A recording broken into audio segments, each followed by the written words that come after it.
Objection. Madam President, I rise today in strong support of the Countering Iran Destabilizing Activities Act of 2017.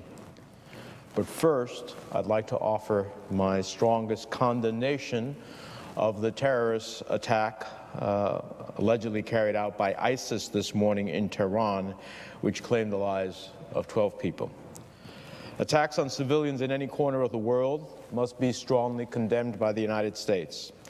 And I offer my condolences to the people of Iran and the families who lost loved ones in this latest act of terror. If anything, these events remind us that the entire Middle East is increasingly under siege, and the United States and the entire international community must unite to confront terrorism and extremism in all of its forms.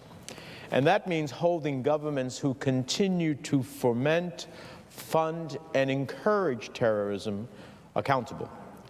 And while the people of Iran suffered a heinous attack today, the unfortunate reality is that the violence, volatility, and profound human suffering that imperils the Middle East is all too often linked back to the government of Iran.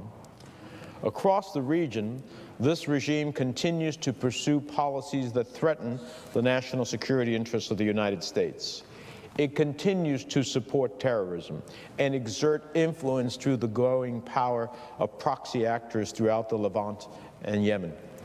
And even as it continues to supply terrorists across the region with money, weapons, and resources, the people of Iran continue to suffer under a repressive regime with absolutely no respect for basic human rights. We all know that the United States faces a multitude of threats at home and abroad, from Russia's cyber attack on our elections, to North Korea's continued belligerence, to new questions about America's leadership in the world. But even as Congress rightly remains focused on these challenges, we must not lose sight of Iran's ongoing, ever-growing efforts to exert more control, more power, and more influence throughout the Middle East. Whether we are talking about an adversary like Russia, or Iran, or an international challenge like climate change or the refugee crisis, we cannot let issues of such importance to our future be obscured by partisan politics, derailed by divisive tweets, or lost amid the revelations of our relentless 24-hour news cycle. I've always believed that politics must stop at the water's edge, and I know that many of my colleagues share that principle. That's why there's such broad bipartisan support for the Countering Iran's Destabilizing Activities Act. I'm pleased to have worked with Senators Corker and Cardin and a number of other colleagues on legislation that has earned the support of nearly 60 co-sponsors. We crafted this legislation by listening to an array of different voices with experience addressing Iran's destabilizing influence. But let me be clear. This bill is not about Iran's nuclear program.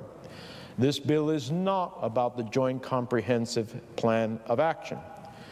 With the regime's tentacles reaching across the region, from its support of a Shia proxy network in Iraq, to its growing influence in Afghanistan, to its continued sponsorship of terrorist groups like Hezbollah and Hamas, we need a strategic approach. One that energizes our partners in the region and recognizes their capacity to counter Iran's behavior.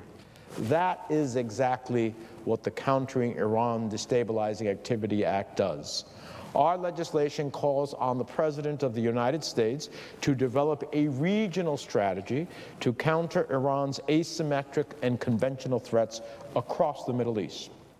We know that Iran, for example, continues to develop sophisticated ballistic missile technologies. They aren't exactly hiding it. Just a few weeks ago, a semi-official news service for the Iranian Revolutionary Guard announced it had built a third underground facility dedicated to ballistic missiles. And Iran continues to test launch missiles, some of which may be capable of reaching Europe or Israel, both critical allies of the United States. In fact, some of the missiles launched earlier this year had the words written on them, "Israel must be wiped off the earth, etched on their sides. That's why S-722 requires the President to impose sanctions on any person who knowingly engages and materially contributes in the support of Iran's ballistic missiles program. Now, some argue that imposing new sanctions on Iran violates the spirit of the JCPOA.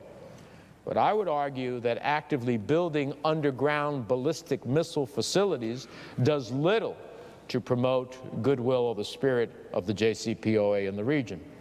Beyond its missile program, Iran remains actively engaged in importing and exporting small and conventional arms to terrorist proxies around the world and bad actors like North Korea. In January of this year, the outgoing United Nations Secretary General Ban Ki-moon expressed concern that Iran might have violated an arms embargo by supplying weapons and missiles to Hezbollah. Yet not all of Iran's violations make high-profile news. We know that Iran has ramped up its supply of weapons to the Houthi rebels in Yemen and other proxies throughout the region. That's why this legislation imposes sanctions on any individual who knowingly engages in activity that materially contributes to the supply, sale, or transfers of arms as defined and established by UN standards. And finally, when it comes to human rights, some try to paint a pretty picture of reform in Iran. But a closer look reveals chilling and deplorable human rights abuses. According to Human Rights Watch, by October of last year, Iran had executed more than 250 people. That's one person sent to death every day.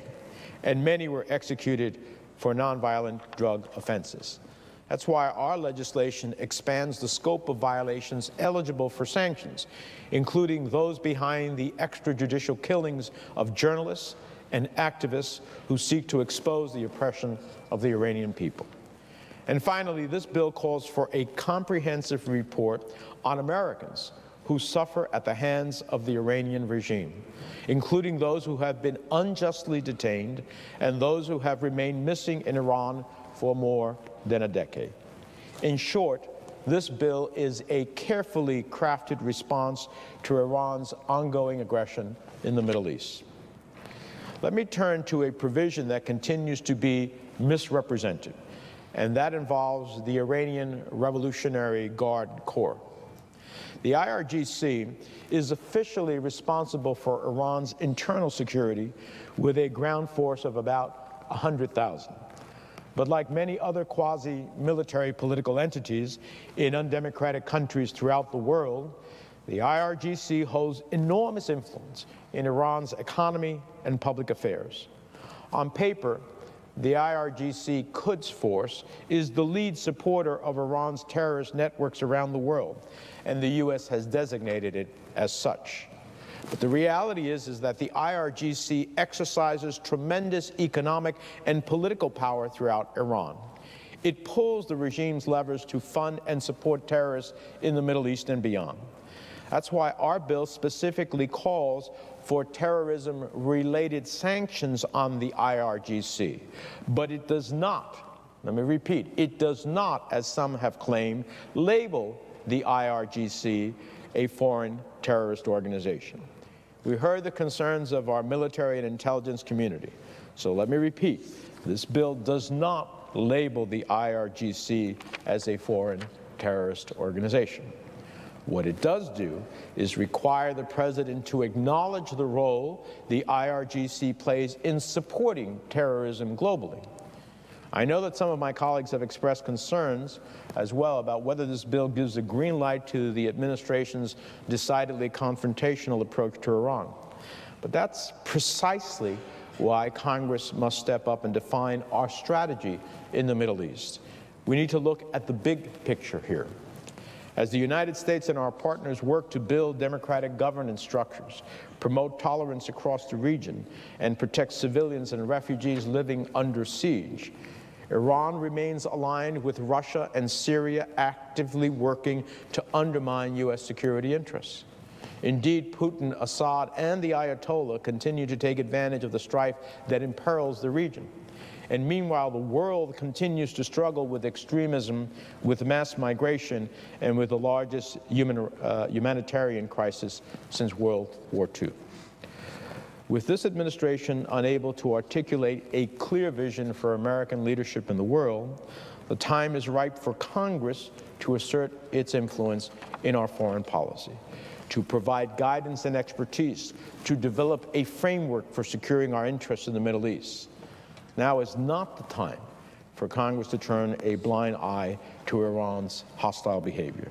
Now is the time for all of us to demand nothing less than vigorous oversight, constant vigilance, and strict enforcement of our entire arsenal of diplomatic tools, including sanctions on Iran.